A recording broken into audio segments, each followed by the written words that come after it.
Walking up to the witness stand to give her victim impact statement, Madeline Kingsbury Hancock is able to face her sister's killer one last time.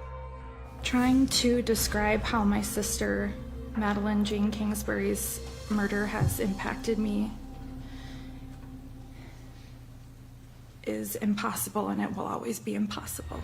Looking directly at Adam Fravel, the man convicted of killing 26-year-old Madeline Kingsbury in his orange prison clothes, recently convicted of taking her younger sister's life. Living through the experience of having a loved one being an endangered missing person for 69 days until they are ultimately found dead, discarded in the wilderness, wrapped and duct taped into a bedsheet. How do I tell you how that has impacted me? During the trial against Fravel, the jury would watch this interview presented by prosecutors as police zeroed in on Madeline's boyfriend just 2 days after she had gone missing in Minnesota. Now, I'm not going to say much because now my wall is up. During a 90-minute interview, detectives tell Adam Fravel that he was a suspect in Madeline's disappearance. Your timeline is off, and these text messages where you're kind of suddenly worried about her, they don't make sense, and they almost seem like they're intentional. They almost seem like they're breadcrumbs that you knew the police would pick up. Madeline's sister would watch on as prosecutors laid out the evidence against Fravel, including video from the home where the couple lived with their 2 children, where investigators would find Madeline's purse, phone, and laptop left behind, suggesting that they were items she would have taken with her had she left willingly. I don't know if you can tell me or not, but like nobody else heard from her at all? No. Wow, okay.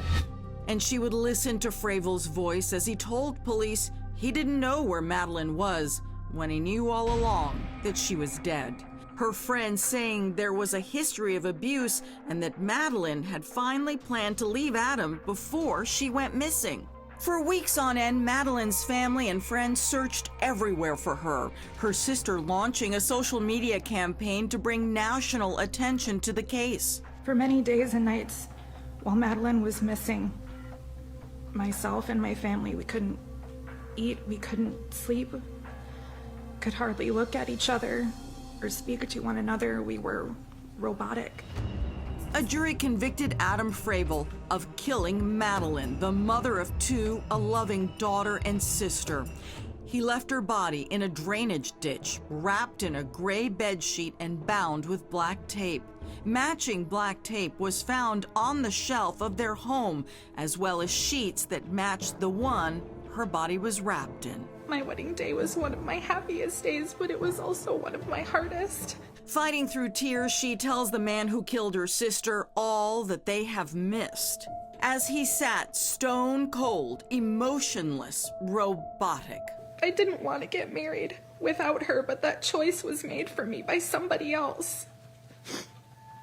That's one of the worst parts, is that we have no choice. Madeline is gone. Every holiday, every special event, every milestone, we have no choice. We have to carry on without her.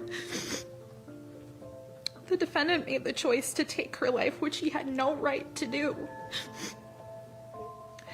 He made the choice to rob the children of their mother. With Madeline's family looking on, Fravel leaned forward and spoke into the microphone. All he could muster up was 14 words. Very briefly, I never caused harm to Maddie, and I am innocent. Thank you. The judge would deliver a sentence that Madeline's family had long been waiting for. The sentence in this case will reflect the seriousness of your crime and will ensure justice for Maddie and her family.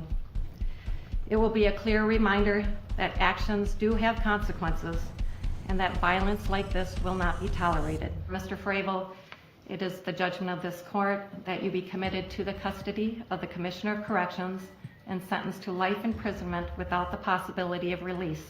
As Adam Fravel left the courtroom in handcuffs, Megan addressed the cameras on the courthouse steps. There's definitely life before Maddie and life after, and they're very different.